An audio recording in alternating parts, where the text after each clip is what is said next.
Hello. This is Muscle for Life, and I'm Mike Matthews. Thank you for joining me today for a new episode on a popular supplement that I'm asked frequently about, especially over on my Q&As that I do on Instagram that I then bring over here to the podcast. In just about every one, someone asks about NMN, which is nicotinamide mononucleotide. It's a molecule found naturally in our bodies and various foods.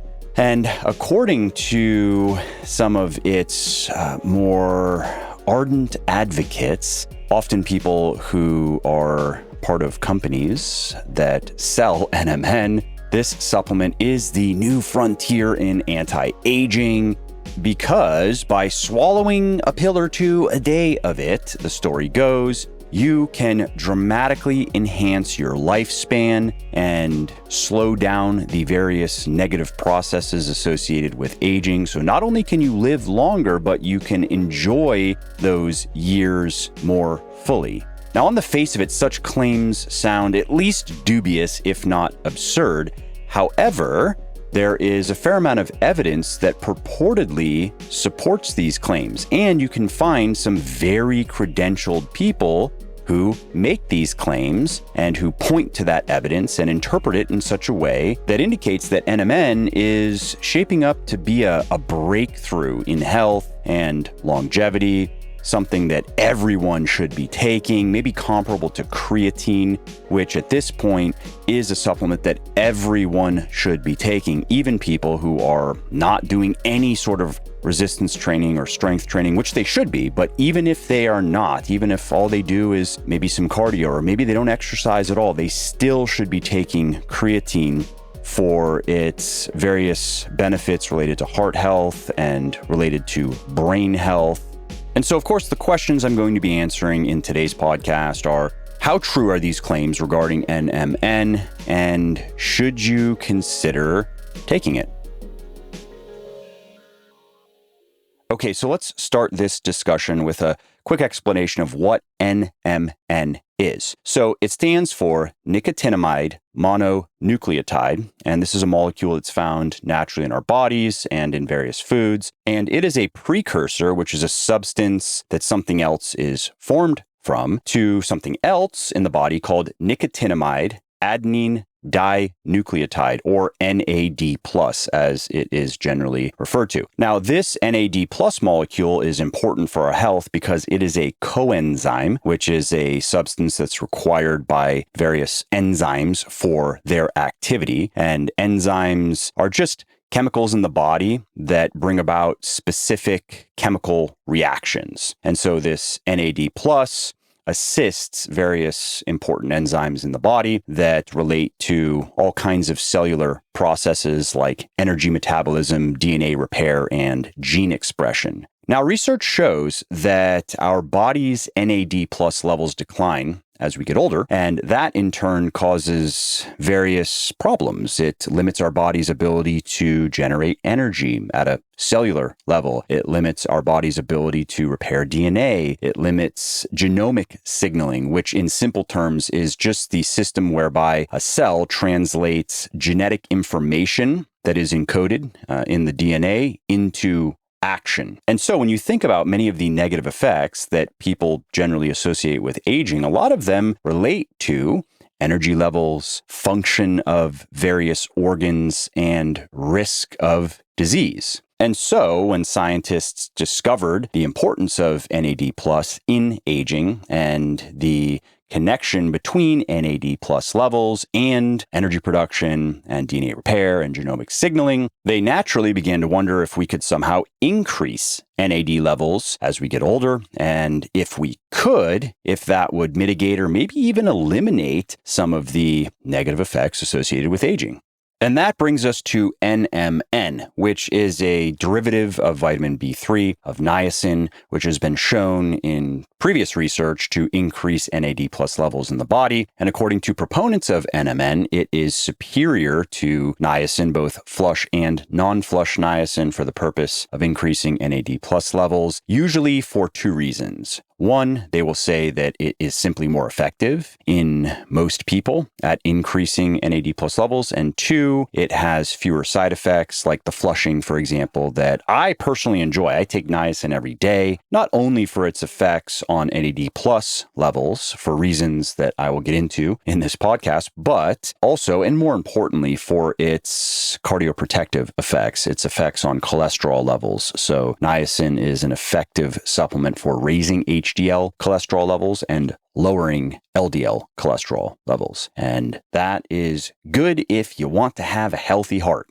Now, the key question: what does the research say about NMN and about increasing NAD+ levels in general? Can this supplement NMN, and can this mechanism of action increasing NAD+ levels, can it improve cardiometabolic health? Can it improve physical performance? Can it improve cognitive performance? Those are the three main benefits that I've seen claimed for NMN, and I suppose you could say for increasing NAD+ levels in general, which would also apply to niacin, but niacin is cheap and unsexy, so NMN is the supplement of choice. That one is special. That one is exotic. That one is expensive.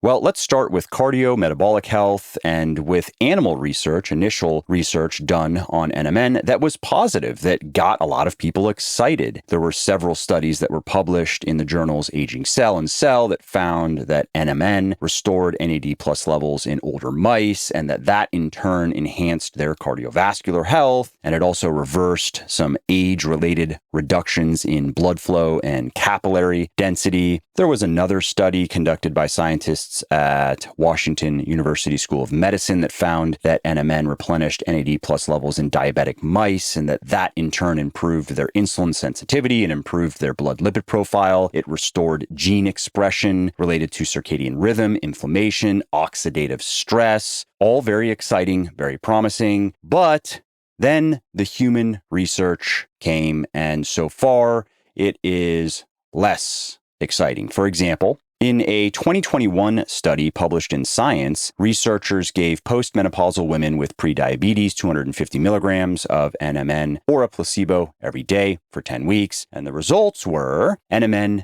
did cause blood NAD+ levels to rise. However, muscle NAD+ levels remained the same. And that is a finding that was echoed in previous research on a very similar molecule, which is nicotinamide riboside, otherwise known as non-flush niacin. So that molecule is almost identical to the NMN molecule. And so this is a problem with NMN. If the body's not absorbing it into the skeletal muscle, that's probably going to limit its benefits. I mean, I'm not a scientist, but I have a hunch. And just as a quick note, because you may be wondering, flush niacin has been shown to effectively increase NAD+ levels in muscle tissue. For example, in one study, flush niacin increased muscle NAD+ levels by 1.3 times at 4 months and 2.3 times at 10 months. Anyway, coming back to this study with postmenopausal women, they did not experience any changes in body composition. They did not experience any changes in blood glucose and insulin levels or blood pressure, but they did see a 25% increase in their muscle insulin sensitivity, which is interesting given that NAD+ levels did not rise in the muscle tissue, but is obviously due to another mechanism. So that's one human study that I would say constitutes a strike against NMN, at least how it is generally promoted. If we look at another that was published in Scientific Reports, we find that 12 weeks of NMN supplementation did not improve arterial health, which is specifically what the researchers were looking to investigate.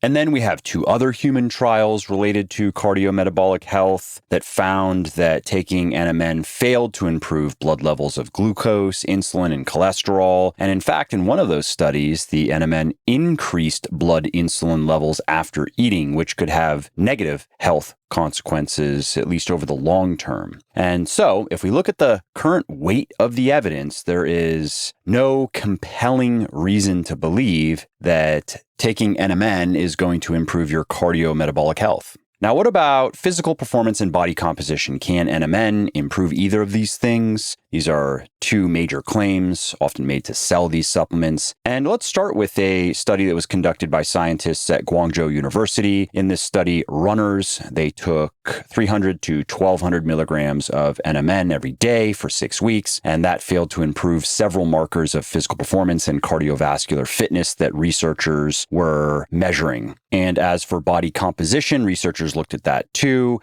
and the runners experienced no meaningful change in body weight, muscle mass, BMI, or body fat percentage, and they didn't perform better in grip strength, push-up, or sit and reach tests than the placebo group. So in this study, NMN was a complete flop. Now, if we look at a few similar studies, like one conducted by researchers at Osaka University, another one at the University of Tsukuba, we see that NMN does indeed raise blood NAD+ levels. That is established, but it did not have a significant effect on walking endurance, walking speed, grip strength, insulin sensitivity, general well-being, sleep quality, fatigue.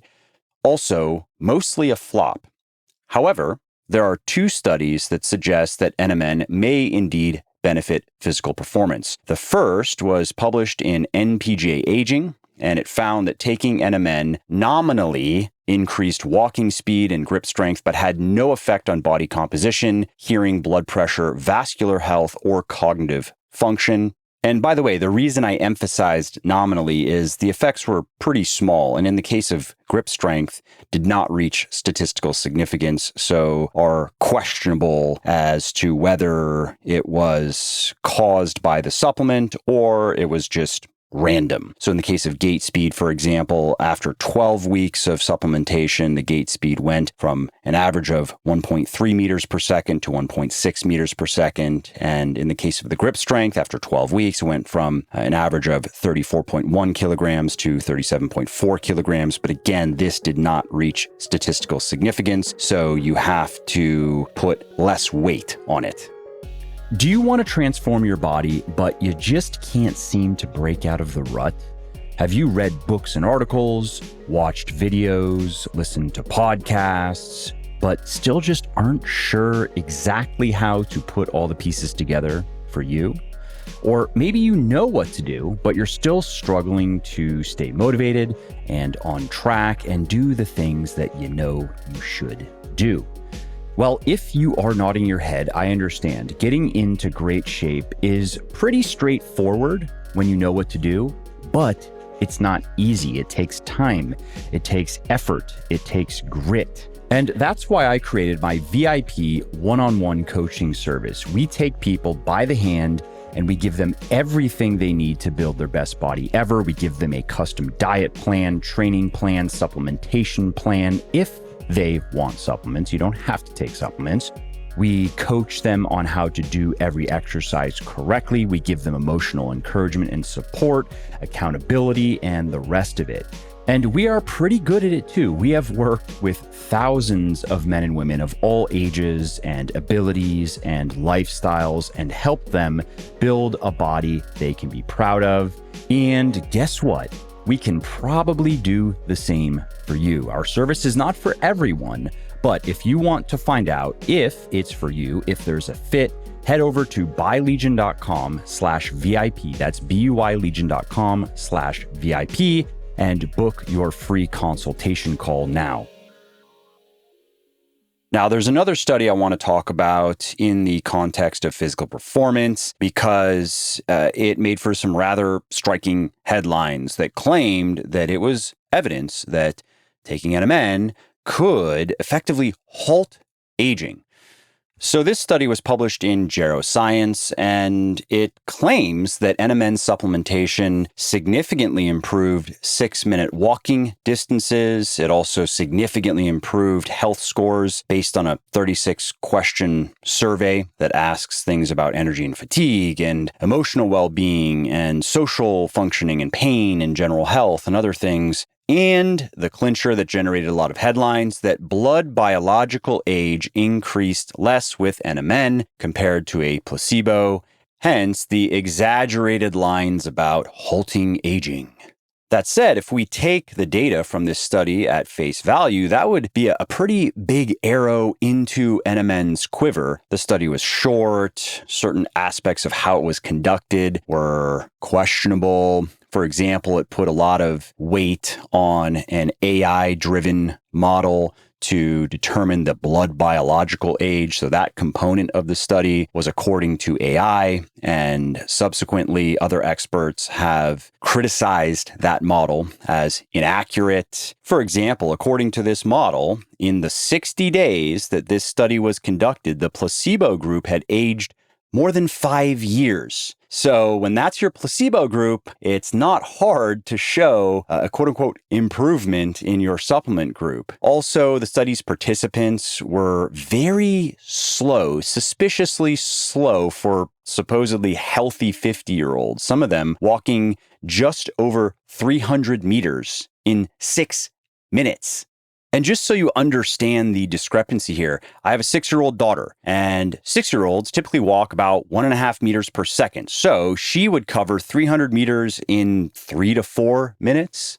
My 6-year-old, we're supposed to believe that on average, she walks twice as fast as a healthy 50-year-old? Now, what could possibly account for these anomalies?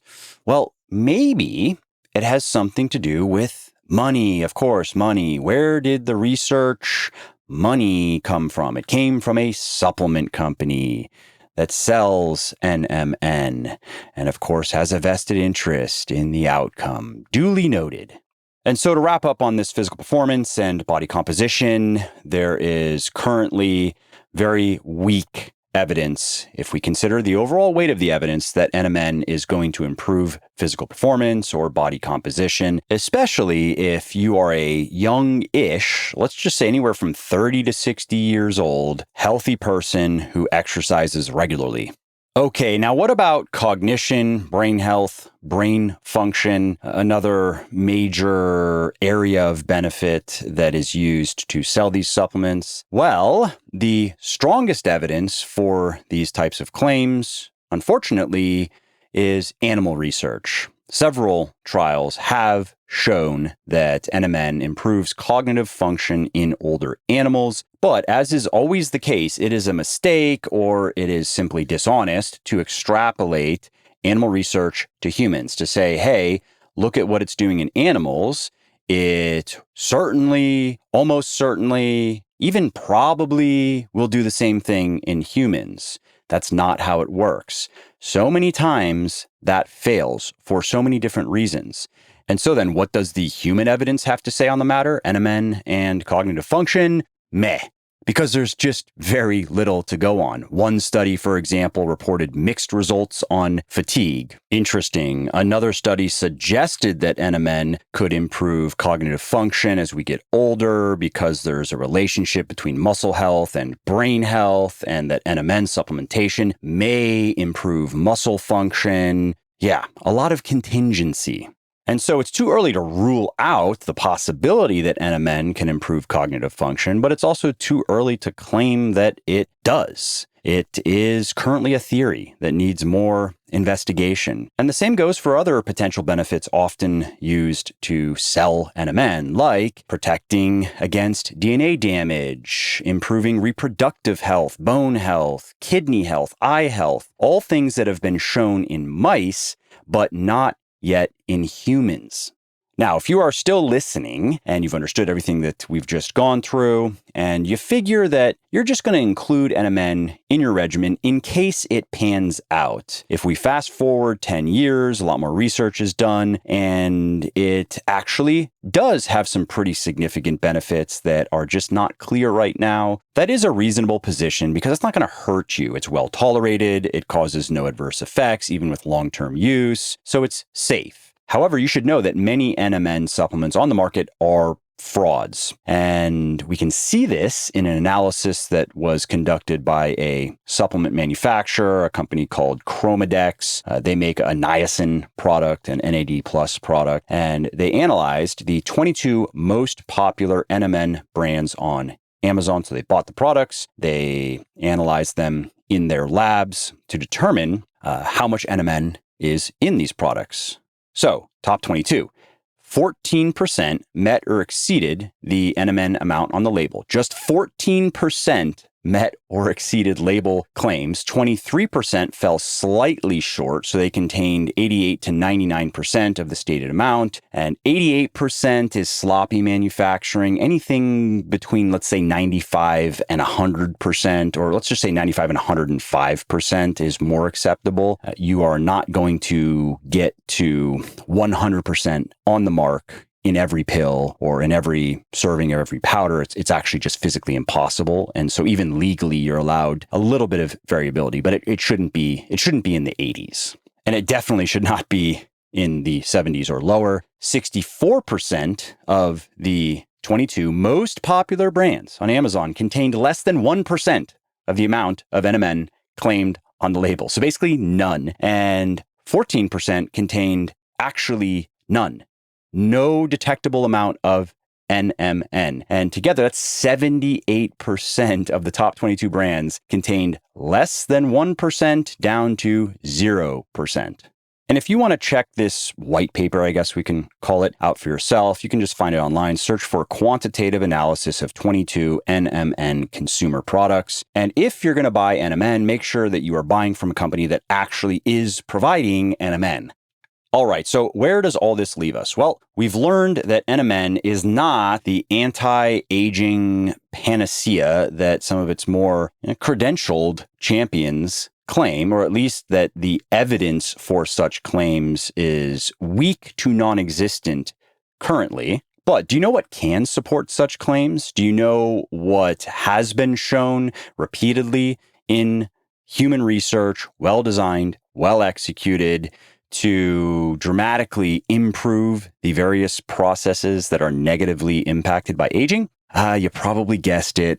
It's regular exercise, and particularly regular cardiovascular exercise. Strength training is very important as well, but you want to do both. If you want to maximize health and longevity, you really, really want to do both. A couple of hours of strength training per week, a couple of hours of endurance exercise per week is a very effective regimen. More exercise is generally better. Of course, you can take that too far, but it is difficult to take too far. If you are exercising 20 plus hours per week, you probably are taking it too far unless you are extremely conditioned and you've worked up to that over the course of many years, and you are getting blood work done and you know that your health is in a good place and you don't have an eating disorder but for most of us, just 4 or 5 hours of exercise per week, split about equally between strength training and cardiovascular training, is going to provide the vast majority of exercise-related benefits to aging and everything else.